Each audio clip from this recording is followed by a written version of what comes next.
Class welcome back.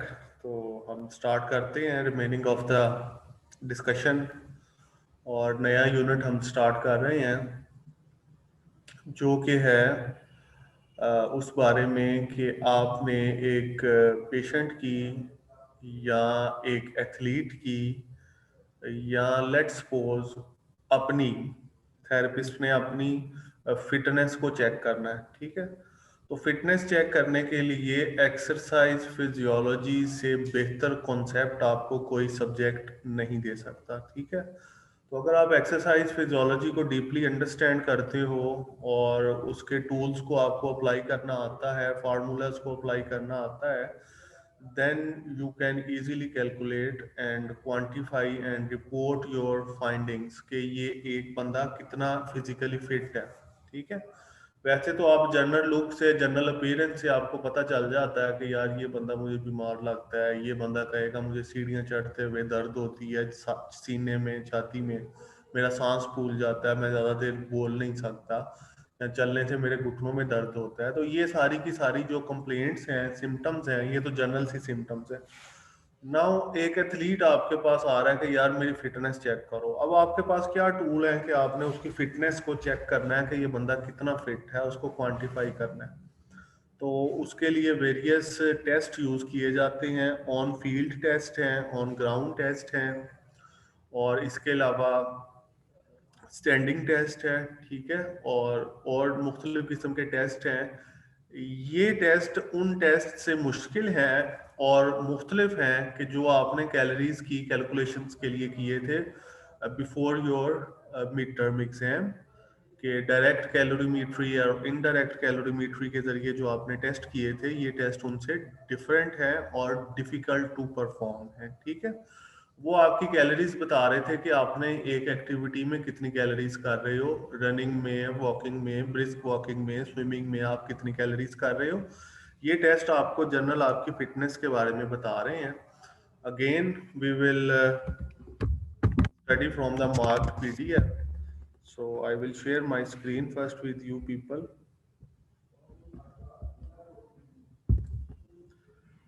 ये भी बड़ा इजी, इनफैक्ट आपकी जो एक्सरसाइज फिजियोलॉजी है ये बड़ी एक इंटरेस्टिंग सब्जेक्ट है और ये आपको बहुत आगे लेके जा सकता है अगर आपकी इसमें कमांड है। ठीक है, और इसका जो इंटरनेशनल बोर्ड एग्जाम्स हैं उसमें भी इसका काफ़ी पोर्शन कंसीडर किया जाता है। इनफैक्ट जो 4 दफ़ा आप फिजियोलॉजी पढ़ते हो तो वो 4 दफ़ा की फिजियोलॉजी एक तरफ है और इन 4 दफ़ा की जो एक्सरसाइज फिजियोलॉजी है वो एक तरफ है। ठीक है,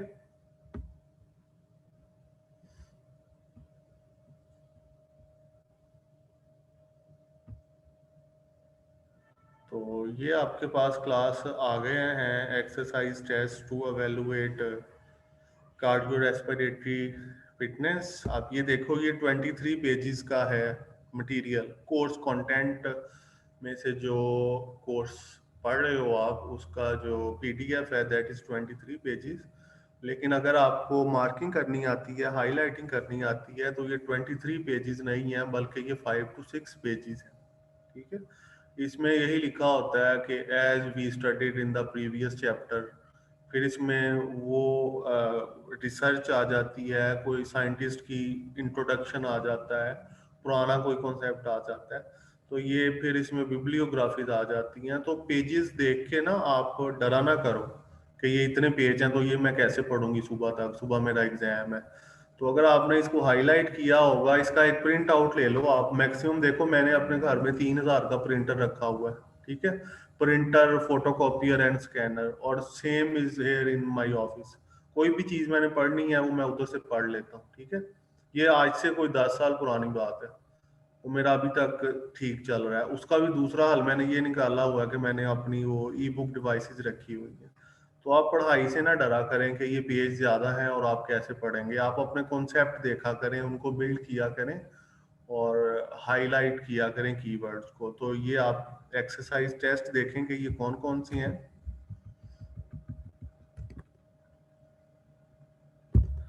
तो ये सबसे पहले दो किस्म की फिटनेस की हम बात करते हैं। ये ठीक है कि जो आपने करनी है और रिस्क फैक्टर्स क्या है। तो सबसे बड़ा रिस्क फैक्टर है सिडेंट्री लाइफस्टाइल, जो कि मेरा भी है, जो कि आपका भी है।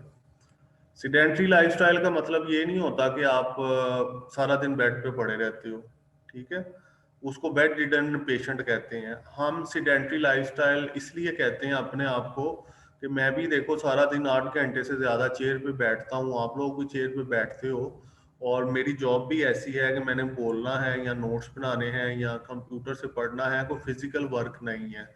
पुराने वक्तों में जो एक्टिव लाइफस्टाइल की डेफिनेशन थी, जो कि अभी भी अप्लाई होती है, वो यही है कि आप कोई फिजिकल वर्क कर रहे हो सारा दिन मोर देन 8 आवर्स। और फिजिकल वर्क में क्या है कि आप कोई स्टोर में लगे हुए हो, कोई शेल्फिंग आप कर रहे हो, या पिज्जा शॉप पे आप पिज्जाज बना रहे हो, या आप खेतों में हल चला रहे हो, ठीक है, या आप साइकिल चला रहे हो सारा दिन, या आप और कोई ऐसी एक्टिविटी कर रहे हो कि जिसमें आपके जो लार्ज मसल ग्रुप्स हैं वो इन्वॉल्व है, ठीक है। इसके अलावा जो लाइफस्टाइल है, जो मेरा है, आपका है, medically speaking, exercise, physiologically speaking, that is the sedentary lifestyle which is a risk factor, ठीक है। कितने इधर आपके टीचर्स हैं फैकल्टी के, जो आपके डिपार्टमेंट के तो खैर नहीं, खुदा ना खास्ता, लेकिन बाकी डिपार्टमेंट्स के जो थोड़े से एजेड टीचर हैं, तो खैर मैं भी एजेड हूँ, इतना वो नहीं, लेकिन उनको काफ़ी ये डायबिटीज़ एंड हाइपरटेंसिव टेंशन की डिजीज़ हैं, और उसकी वजह भी यही सीडेंट्री लाइफस्टाइल्स हैं। और सीडेंट्री लाइफस्टाइल में सबसे बड़ा risk factor coronary heart disease का होता है आपको, ठीक है।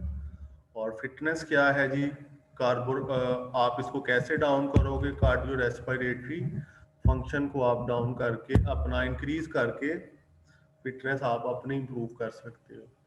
मैंने संडे को आपको एक लिंक भेजा था कि मेरे टीचर का एक नेशनल लेवल पे अब वो एज अ हीरो प्रोजेक्ट होते हैं, कि जो साइंटिफिक रिसर्च कंट्रीब्यूशंस हैं, और इंटरनेशनली वो माशाल्लाह फेम काफ़ी उनको मिला। तो उसको भेजने का मकसद ही यही था कि आप एक ऑनेस्ट और डेडिकेटेड जो मेडिकल डॉक्टर है या फिजियोथेरेपी डॉक्टर है, उसकी पर्सनैलिटी को ऑब्जर्व करो कि वो कैसे होते हैं, और वो उनकी जो डेली रूटीन है उसको उनको ऑब्जर्व करो।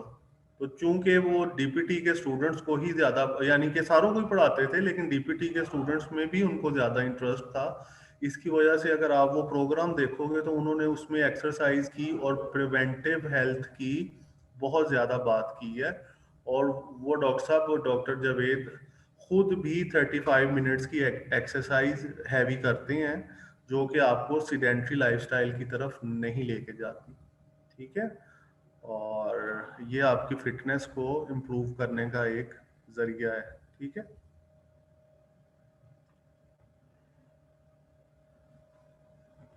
तो फिजिकल फिटनेस है आपकी कि आपके मसल वगैरह कितना वेट उठा रहे हैं, और दूसरी आपकी कार्डियो रेस्पिरेटरी फिटनेस है, ठीक है। और इसमें जो चीज़ें यूज होती हैं, इक्विपमेंट यूज होता है और अमला यूज होता है टू कंडक्ट द टेस्ट, ठीक है।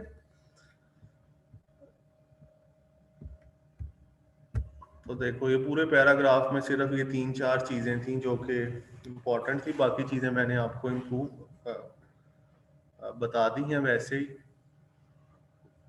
टेस्टिंग प्रोसीजर, ठीक है। तो टेस्टिंग प्रोसीजर में बड़ी डाइवर्सिटी है एक्सरसाइज टेस्टिंग प्रोसीजर में, ठीक है। और cardiac events during exercise testing is low in apparently healthy individuals, ठीक है। तो आप सारे ही अपेरेंटली हेल्दी इंडिविजुअल्स हो। इसमें अब क्या किया जाता है कि आप में से शायद किसी का कोई बहन भाई या आप लोग खुद ही कभी जाओ, कमीशन्ड ऑफिसर आप बन सकते हैं। आर्मी में कभी आप टेस्ट देने जाओगे, या आप वैसे ही आफ्टर एफएस ही आप लॉन्ग कोर्स की तरफ आपका अगर इंटरेस्ट है आपके किसी बहन भाई का, तो उसमें ये कार्डियो रेस्पिरेटरी फिटनेस और फिजिकल फिटनेस के पैरामीटर्स हैं जो चेक किए जाते हैं। तो उसमें ये नहीं होता कि जो न्यू रिक्रूट्स हैं या जो कैंडिडेट्स हैं उनको एकदम से टेस्ट किया जाना शुरू किया जाए, ठीक है। उनको टेस्ट करने से पहले स्क्रीन किया जाता है और यूजली उनकी ईसीजी की जाती है, क्योंकि कितने ऐसे कैंडिडेट्स हैं जिनको खुद भी नहीं पता होता कि उनके हार्ट में कोई प्रॉब्लम है। यूं ही वो बहुत ज्यादा इंटेंस एक्सरसाइज एकदम से करते हैं तो वो बहुत बुरा समटाइम्स उसका रिस्पॉन्स आता है। और same is the case with the cricket academies.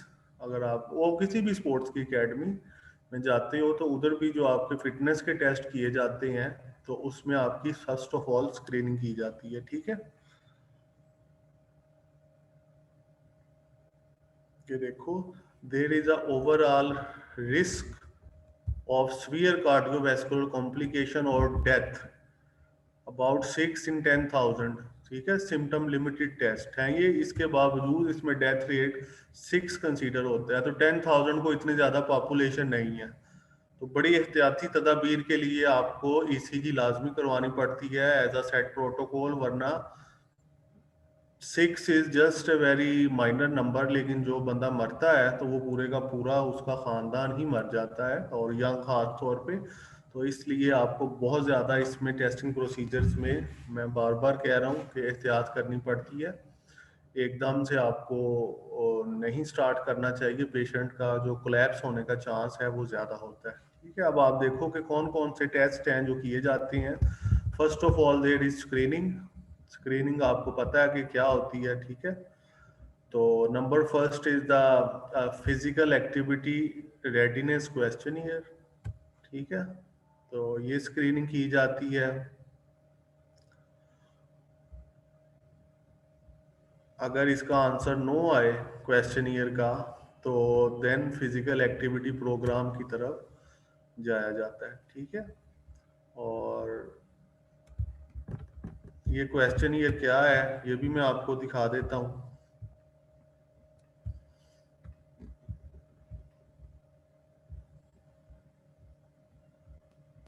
Physical activity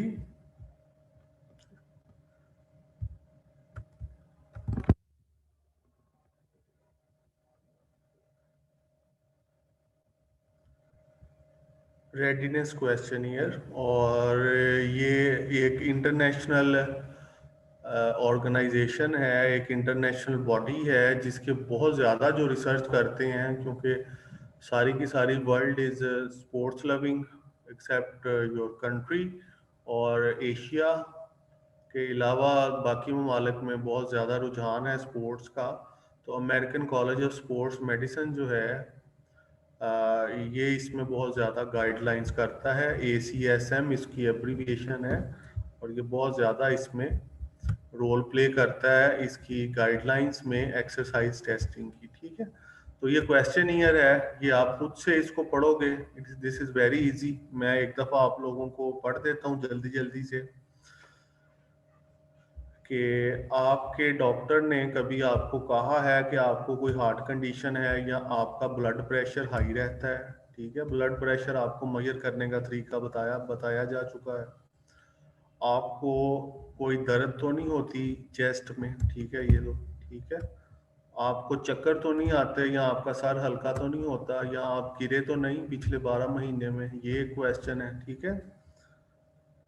या आपको कोई और क्रॉनिक मेडिकल कंडीशन तो नहीं हार्ट के अलावा, ठीक है। और आप आजकल कोई दवाई ले रहे हैं, ठीक है। ये भी एक टेस्ट है, अपना क्वेश्चन है। और नंबर 6 है आपको कोई मसल, बोन और सॉफ्ट टिश्यू प्रॉब्लम तो नहीं रही पिछले चंद महीनों में, ठीक है। जैसे कोई अब आर्थराइटिस का मरीज है, या कोई बोन टेंडन ग्राफ्ट का मरीज है, या कोई टेंडन रप्चर का मरीज है, तो उसको आप फिर से दोबारा से एक्सट्रीम टेस्ट करवा रहे हो तो उसकी आप इंजरी को प्रोवोक कर रहे हैं। और इसके अलावा है जो doctor ever said should only do medically supervised activity, ठीक है। तो ये 7 क्वेश्चंस हैं जो कि डिजाइन किए गए हैं with the American college of sports medicine, और इन सारों का जो जवाब है वो आना चाहिए नो में। Then you can proceed easily to the exercise testing, otherwise you have to take the approval from the medical doctor, ठीक है। तो जिस तरह आपकी पीसीबी है तो उसके डॉक्टर सुहेल हैं, we have been in touch with him since long. और बाकी हमारे जो थेरेपिस्ट हैं वो हर रीजन में आपकी तरह, जिस तरह आप सियालकोट में हो, तो हर रीजन में इसमें हैं, थेरेपिस्ट भी हैं और मेडिकल डॉक्टर्स भी हैं जो कि अप्रूवल देते हैं। लेकिन अनफॉर्चुनेटली आपकी जो क्रिकेट टीम है उसकी जो प्लाइट है, उसकी बदहाली की one of the main reason is poor fitness.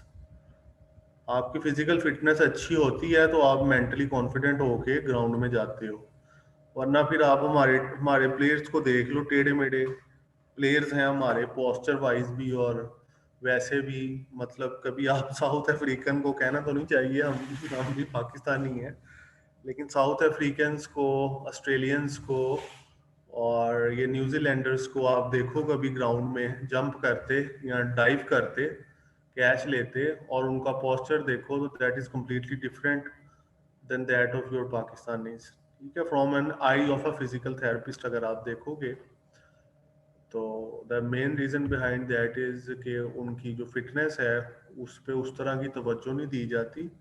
उनके कंट्रीज में कोई इंजमामुल हक जैसा प्लेयर या और कोई मोटा ताजा प्लेयर को वो नहीं रखते, तो आपके पास कोई ऑप्शन ही नहीं होती, कोई इतने प्लेयर्स का पूल नहीं होता और फिर फिटनेस पे इतना काम नहीं किया जाता। अब आपके अपने सिटी में देख लो, कोई अगर मुझे ग्राउंड बता दो कि जिधर मैं जाके सुबह वॉक कर सकूं या अपने वर्कआउट्स कर सकूं, बड़ी दूर कैंट में जाना पड़ता है। ठीक है, तो दैट मेक्स द डिफरेंस। खाली टेक्निक कुछ नहीं होती। ठीक है, कोई भी स्पोर्ट्स है उसमें सिर्फ टेक्निक से कुछ नहीं होता, आपको फिजिकली फिटनेस मेंटेन करनी पड़ती है। कोई भी टेस्ट है, वनडे है, over the course of many hours आपको वो अपनी एक्टिविटी का लेवल मेंटेन करना पड़ता है। कहने का मकसद सिर्फ ये है, not to degrade our respected team. ठीक है, नेशनल टीम। ठीक है,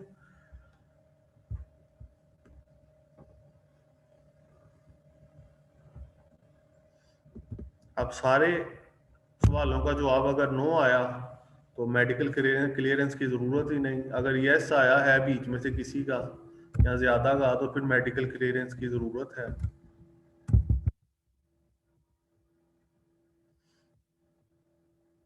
तो ये तो हो गई स्क्रीनिंग। ठीक है, अब इसके बाद आ जाता है रेस्टिंग एंड एक्सरसाइज मेजर्स। ठीक है, फॉलोइंग द स्क्रीनिंग आपने क्या करना है, measurement of the heart rate and blood pressure are taken at rest prior to the exercise test. तो जिन लोगों के घरों में कोई ब्लड प्रेशर का सीरियस मरीज होता है उनको भी ब्लड प्रेशर लेना आता है, और आजकल तो इलेक्ट्रॉनिक डिवाइसेस भी हैं, इवन स्मार्ट वॉच जो है 2-3 हज़ार की, उसमें भी ब्लड प्रेशर की रफ सी रीडिंग आ जाती है। ठीक है, तो ब्लड प्रेशर लेना आपको आना चाहिए। और अब आपने बेसलाइन मेजरमेंट्स करनी है, तो रेस्टिंग मेजरमेंट्स को या उसको आप बेसलाइन मेजरमेंट्स भी कहते हैं। ये अब शॉर्ट रिकॉर्डिंग होगी तो ये आप सुन लेना, ये थोड़े बहुत कीवर्ड्स आप नोट कर लिया करो। जितना ज़्यादा हम वाइट बोर्ड को और इसको यूज़ करेंगे तो वो आप लोगों के लिए ये मसला हो जाता है कि कनेक्टिविटी का ज़्यादा होता है। तो मेरा अब थोड़ा गोल है कि टाइम को कंप्रेस करके जो लर्निंग एक्टिविटीज़ हैं उसको उसी लिमिटेड टाइम के अंदर इंक्रीज किया जाए। ठीक है, अभी मैंने आपको बताया कि स्क्रीनिंग के बाद यानी कि बेसलाइन मेजरमेंट में आपने बीपी देख लेना है, हार्ट रेट देख लेना है, फिर आपने कोलेस्ट्रॉल और ईसीजी लेवल भी चेक कर लेना है।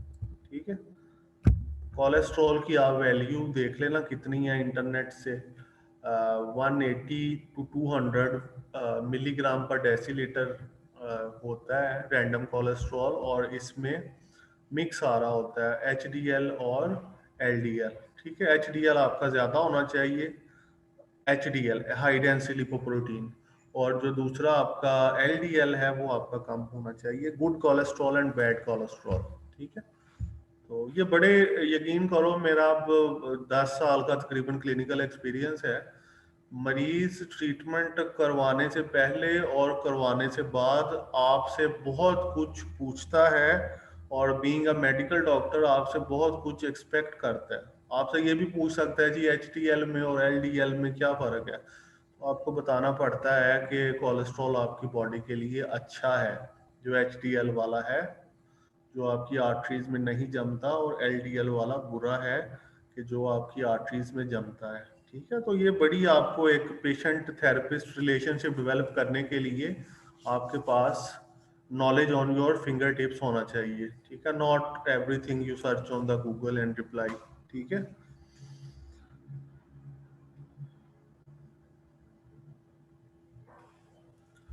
तो without going into the detail of the text, I will just highlight some of the symptoms. Angina pectoris, ठीक है, और then there is dyspnea, shortness of breath, and field test will be considered now। ठीक है, for your knowledge। ठीक है, field test आप देखोगे कौन कौन से हैं जिनको किया जाता है, ये समरी आपने खुद पढ़नी है। ठीक है, अब नंबर फर्स्ट फील्ड टेस्ट है कार्डियो रेस्पिरेटरी मेजर करने का, फिटनेस मेजर करने का मैक्सिमल रन टेस्ट। ठीक है, तो ये आप देख लें कि कौन कौन से हैं मैक्सिमल रन टेस्ट। तो पहला टेस्ट बहुत मुश्किल है, तो ये तो शायद मैं तो यकीनी तौर पे नहीं कर सकूंगा स्टार्ट में। मुझे अगर कहा जाए कि आपने स्प्रिंट करना है, बहुत तेज दौड़ना है 10 से 15 मिनट, तो मैं तो नहीं दौड़ सकता। और 1 से 2 मील का फासला करना है, जितना आप सारे बैठे हो, तो जितना छोटा सियालकोट है तो आपके घर से इधर का डिस्टेंस शायद इतना ही हो। तो जी आयमा, आप दौड़ दौड़ लोगी 15 मिनट फुल तेज?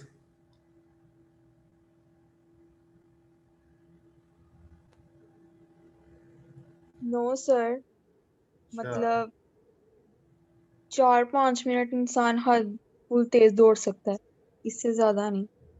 ठीक है। नहीं, वो जो स्पोर्ट्स ट्रिप गया था तो उसमें मुझे लगा कि आप बाकी लड़कियों की निस्बत ज़्यादा फिटनेस लेवल है, मैंने इस वजह से आपका नाम लिया। ज़ारा भी काफ़ी स्पोर्ट्स एक्टिविटीज़ में इंटरेस्ट रखती है, तो ज़ारा आप भी चेक करना अपने आप को कि 15 मिनट तेज़ दौड़ सकती हो कि नहीं। ठीक है, तो ये समझो आपका प्रैक्टिकल है। डिफिकल्ट टेस्ट है। ठीक है, तो फील्ड टेस्ट है 10 to 15 मिनट्स। इसमें आपने देखना है कि आप कितनी देर तक इसमें दौड़ सकते हैं। ठीक है, और आगे इसकी इक्वेशंस हैं, और इक्वेशन से आप इसकी जो है वो VO2 मैक्सिमम वगैरह कैलकुलेट कर सकते हैं। लेकिन ये सिंपल से टेस्ट से आप जनरल उसकी फिटनेस को देख सकते हो। जैसे मुझे भी अगर कहा जाए तो मेरा और आयमा, शायद मैं भी 4-5 मिनट से ज़्यादा ना दौड़ सकूं, लेकिन अगर मैं रेगुलर 4-5 मिनट दौड़ूंगा तो 2-3 हफ्ते के बाद मैं 10 मिनट पे इजीली आ जाऊंगा। 1-2 महीने के बाद मैं 15 मिनट पे इजीली आ जाऊंगा। ठीक है, और उससे मेरा जाहिर है कि VO2 मैक्सिमम आपका इंक्रीज होता है। तो ये फर्स्ट टेस्ट जो है, ये 10-15 मिनट का टेस्ट है जिसमें आपने 1 से 2 मील दौड़ना है।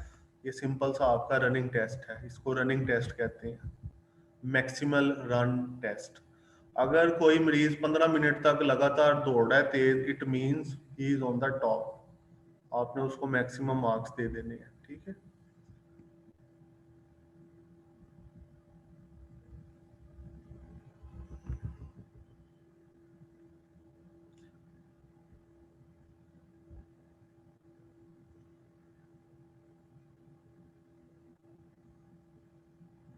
ये वैल्यूज हैं, ये वैल्यूज ऑलरेडी बुक में लिखी होती हैं VO2 मैक्सिमम की। तो आप देख लें कि आप सारे अब 20 to 29 में हो, मैं 30 to 39 में हूँ, तो मेरा आपका कोई 6 पॉइंट्स का शायद फ़र्क आएगा VO2 मैक्सिमम में, अगर आप मेल, ज़ाहिर है मेल के साथ कंपैरिजन करेगा और फीमेल्स का फीमेल्स के साथ। तो बाद आप में से टीन एज में भी मुझे लगता है अनम, अपना वो कौन कौन टीन एज में है कि सारे क्रॉस कर चुके हो? अच्छा, अनम नज़ीर, आप टीन एज में हो?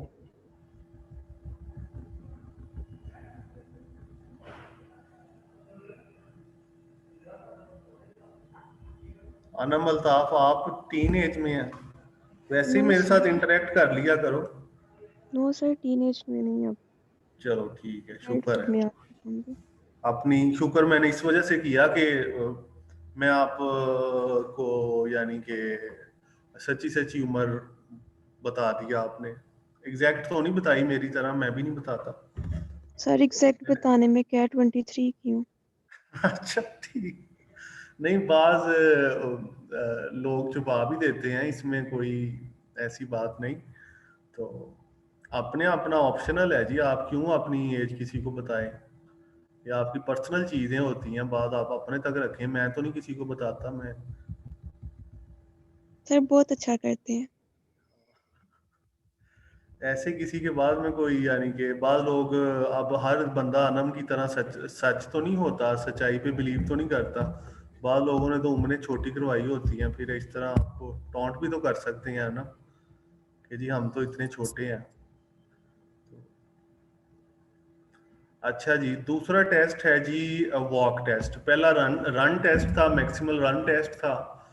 तो दूसरा टेस्ट है वॉक टेस्ट, ठीक है। और वॉक टेस्ट भी है जी 1 माइल वॉक टेस्ट। और अगर मुझे कहा जाए जी आप 1 मील चलें, तो ये मेरे लिए बहुत ही एक बोरिंग टास्क होगा। तो this is also very boring task. Test भी बोरिंग है, और 1 माइल अगर आपको कहा जाए कि सियालकोट में चलें, तो सियालकोट में तो ट्रैफिक भी दोनों तरफ से आती है। इधर से जो ट्रैफिक आ रही है, इसका मतलब ये नहीं कि वो यही वाली सड़क है, ठीक है।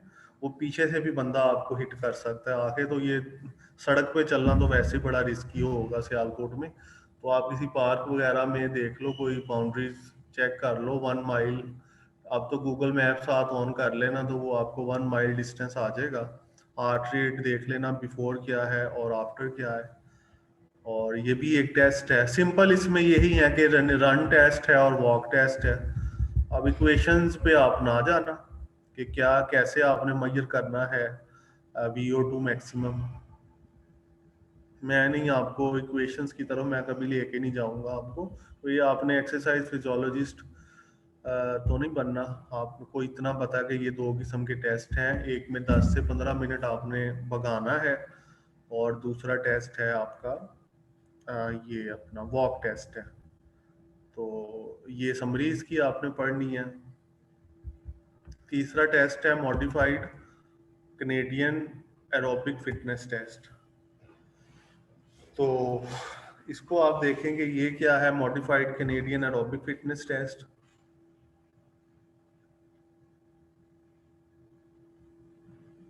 ये एक स्टेप टेस्ट है that uses the lowest 2 inch steps found in a conventional stairs, ठीक है।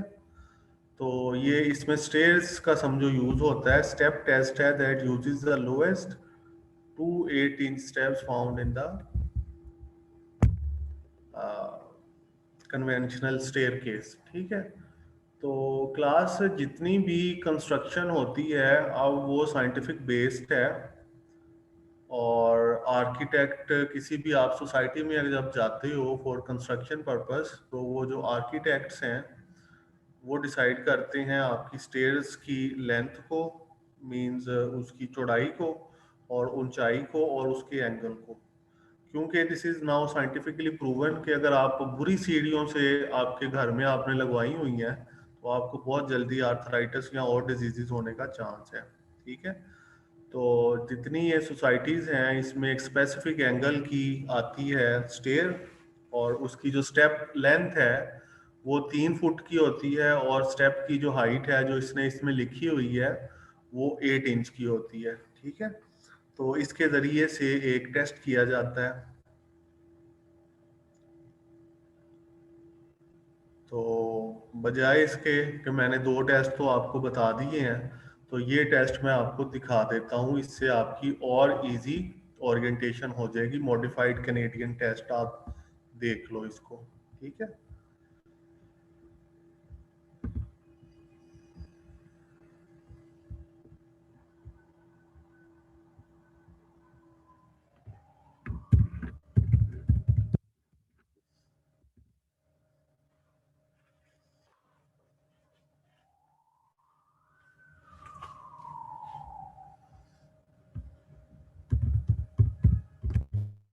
वॉच टुगेदर का जो है ना, वो बड़ा एक अच्छा फायदा होता है। तो let's see the therapist who is performing the MCAFT, इसको कहते हैं, ठीक है, MCAFT. Modified Canadian aerobic fitness test, ये आपको अब आना चाहिए। तो let's see it's in the video. And इसमें मुझे बताना आपको कंप्यूटर साउंड आ रही है कि नहीं आ रही। अभी मैं आपसे स्क्रीन शेयर करूंगा।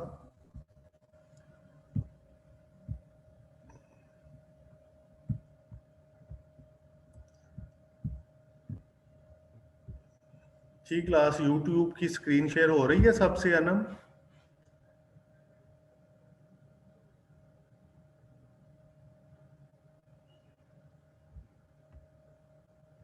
अनम या आयमा, स्क्रीन शेयर हो रही थी यूट्यूब की? यस सर, हो रही थी। हाँ तो मुझे बताया करो ना यार, जब मैं पूछा करूँ कोई चीज़ तो कोई ना कोई तो मुझसे बताया करे ना, मैंने उसको ताकि वो दोबारा चेक किया कि हो रही है कि नहीं। चले, हो रही यस है? सर विजिबल है। चलो यस सर ठीक है, विजिबल है। ये मैं इसको एक आती है। First, explain what the test is and what it entails. Then demonstrate the procedure for your client. Tell them to lead with their preferred foot and that this foot can be changed at the end of every stage. Make sure they fully plant their foot and keep their back nice and straight. Again I repeat, this is the modified Canadian fitness test. ठीक है, modified Canadian fitness test, मैकाफ्ट इसको कहा जाता है। और इसमें step use होता है जो आपके घरों में भी लगा हुआ है, और मींस के जो स्टेयर्स में यूज होता है स्पेसिफिक एंगल और स्पेसिफिक हाइट का। तो let's now begin the video.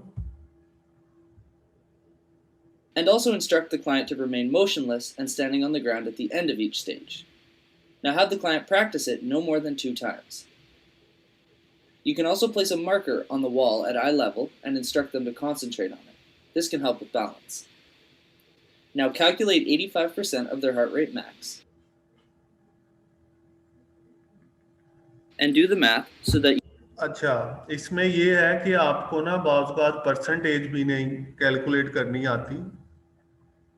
जैसे फॉर एग्जांपल आप शॉपिंग मॉल में जाते हो, एक आजकल बड़ी सेल्स लगी होती हैं, तो आप जाके देखते हो कि ये 10,000 की चीज़ है तो इस पे 50% डिस्काउंट है, तो आप फौरन उसमें आ जाते हो कि ये जी 10,000 की चीज़ है, 50% डिस्काउंट है तो ये 5,000 की है।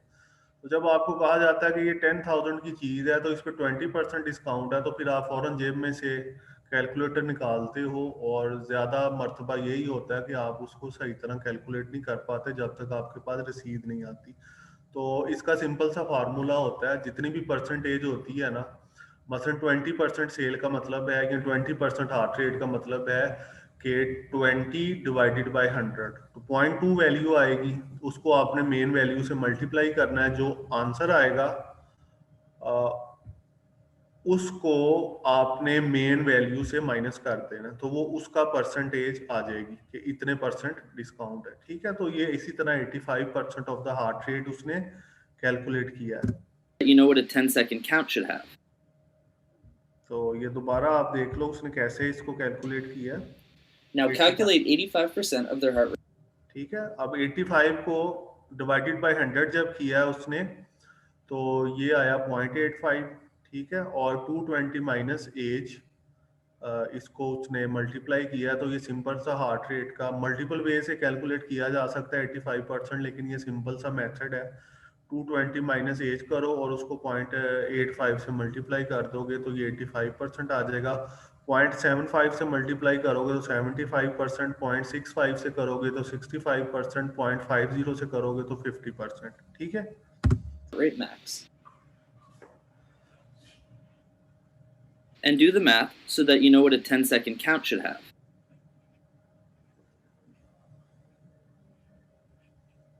Now use the table to determine their starting stage. कभी आप एक्सरसाइज फिजियोलॉजी के सेटअप में जाते हो, जैसे मेरे कितने स्टूडेंट्स यूके, कनाडा, ऑस्ट्रेलिया अगर चले गए हैं तो उधर उनके सेटअप्स में ये प्रैक्टिस बड़ी आम है, तो व्हाई डोंट इन पाकिस्तान? आप पाकिस्तान में भी रह के ये चीजें कर सकते हो। ठीक है, Note that on the MCAT disc, tracks 1 to 8 are for males and tracks 9 to 16 are for females. In this case, our starting stage is stage 4, so we select track 4. The test will now begin. This is stepping exercise, stage 4 for men. Be prepared to step to the music. 5, 4, 3, 2, 1. Step, step, up, step, step, down, step, step, up. At the end of this 3-minute stage, the disc will instruct us to ठीक है, 3 minute का test है ये. take our client's heart rate. 3, up, 2, 3, down, 2, 3. You will begin taking their heart rate when you hear the end of the word count, and you'll stop taking their heart rate when you hear the beginning of the word stop. 3, down, 2, 3. Stop exercising. Find your pulse. Ready and count.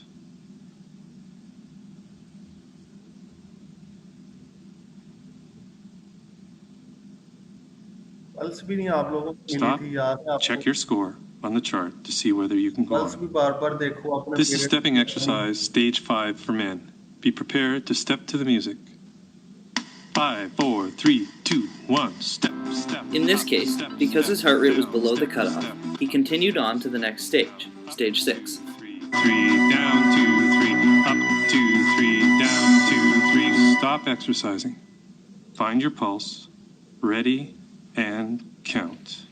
Again, take your client's heart rate at the end of this stage, and have your client continue through these stages until their heart rate reaches the cutoff of 85% of their heart rate max. If your client is a male and they reach This stage is stepping 7, exercise, or if your stage client is a 7 for men. female, अच्छा, इसमें अब बार-बार वो stages को बढ़ाई जा रहा है. ठीक है, तो इंटेंसिटी को बढ़ाई जा रहा है और रीडिंग्स नोट करी जा रहा है. ठीक है, तो and they reach Prepare to stage step 8, to the music. then switch to the one-step procedure 3, 2, 1. Step up. and continue step, until down, they reach step, 85% of their heart step, rate max. Down, up, 2, down, 2, up, 2, down, 2. Stop exercising. Find your pulse. Ready and count. In this case, our client reached his max heart rate cutoff at the end of stage 7. Therefore, the test is now complete. Stop. Check your score on the chart to see whether you can go on.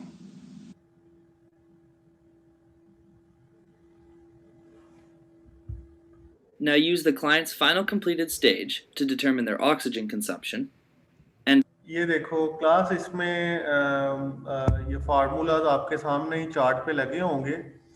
तो ये 8 की 8 stages उसने पूरी कर ली हैं, female male में, Cadence में, और स्टेप्स काउंट करके और उसकी कैलकुलेशन करके तो VO2 मैक्सिमम और जो फिटनेस लेवल है वो चेक हो जाए. And then input that oxygen consumption into the formula below to calculate their estimated VO2 max.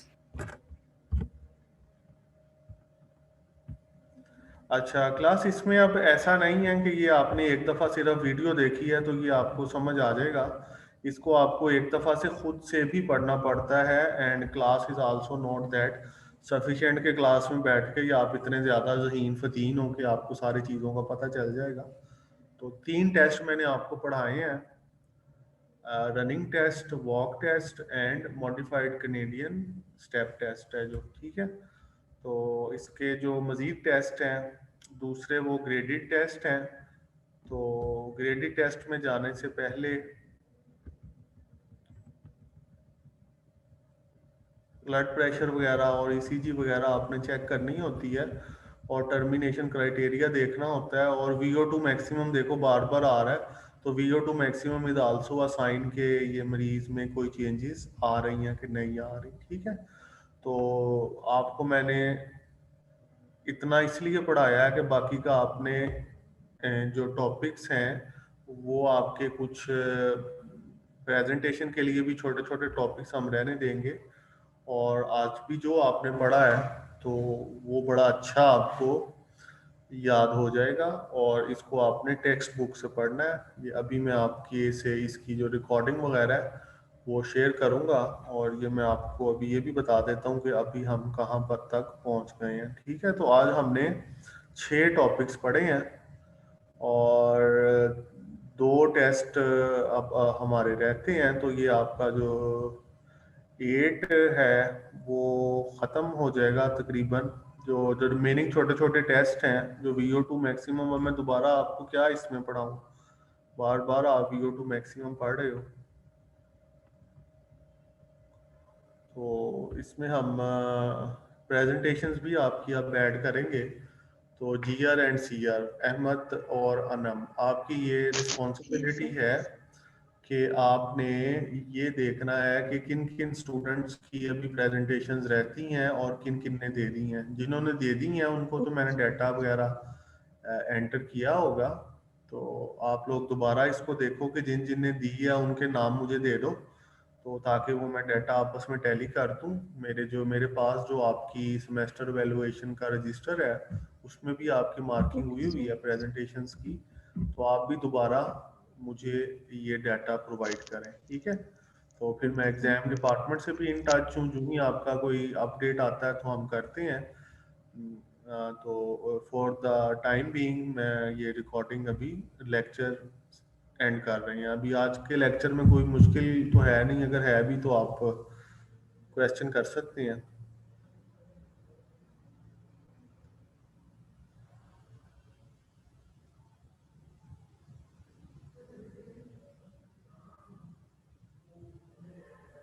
ठीक है, इज एवरीथिंग इज ओके, तो आप ये इसको यस कर दें तो ठीक हो जाएगा। और आप जी आर एंड सी आर, आप जो रिमेनिंग स्टूडेंट्स हैं जिनकी प्रेजेंटेशंस हैं उनको आप ट्रैक करें, उनको ट्रेस करें और वो मुझे आप बता दें तो मैं ताकि सर। उनका करूं। जी अनम, आप कुछ कहना चाहती हैं? ओके सर, आपको ना ईमेल कर देंगे। प्रॉबेबली फर्स्ट 4 रोल नंबर्स की प्रेजेंटेशन हो गई थी, ठीक है, उसके ठीक बाद है, जो स्टूडेंट्स हैं वो रह गए थे। फिर चलो ठीक है। फिर मैं आपको ईमेल सारा डाटा प्रोवाइड कर दूंगी। Thank you very much, Anam and Ahmed. You have always been very cooperative and positive towards your teacher and universities. तो बिल्कुल भी किसी किस्म का आपकी क्लास में मुझे तो कभी कोई मसला नज़र नहीं आया। तो बाकी क्लासेस में सी आर जी आर्स थोड़ा कर देते हैं प्रॉब्लम, लेकिन कोई बात अगर आ भी जाती है मेरी तरफ तो मैं ऐसे आंखें बंद करके किसी भी चीज़ को एक्सेप्ट नहीं करता। मैं उस पर थॉरो इन्वेस्टिगेशन जब तक ना करूँ, कोई ऐसी बात अगर है किसी आपका अपना कोई मैटर है, जैसे अब क्लासेस होती हैं तो व्हाट्सएप का कुछ पता नहीं चलता कि व्हाट्सएप में क्या एक्टिविटी चल रही है। तो मुझे तो कोई इंटरेस्ट नहीं, सिर्फ सिवाय इसके कि आप तक वो चीज़ पहुंच जाए कि क्लास कब तक है और कब शुरू होनी है, कब एंड होनी है, और कोर्स मटेरियल से रिलेटेड कोई चीज़ पहुंच जाए, ठीक है। तो आई एम वेरी हैप्पी कि you both are working very well, ठीक है। बाकी क्लासेस ही इतनी इतनी लंबी हैं, 60 स्टूडेंट हैं एक क्लास में, तो आपकी तो छोटी सी क्लास है। आप मजीद अपने आप में वो कोऑर्डिनेशंस डेवलप करो, ठीक है। और मेरे साथ भी इन टच रहा करो, कॉल पे, व्हाट्सएप पे, पीटीसीएल है आपके पास, फिर ईमेल का प्लेटफॉर्म है, ठीक है। तो अल्लाह हाफिज जी, हैव अ नाइस डे।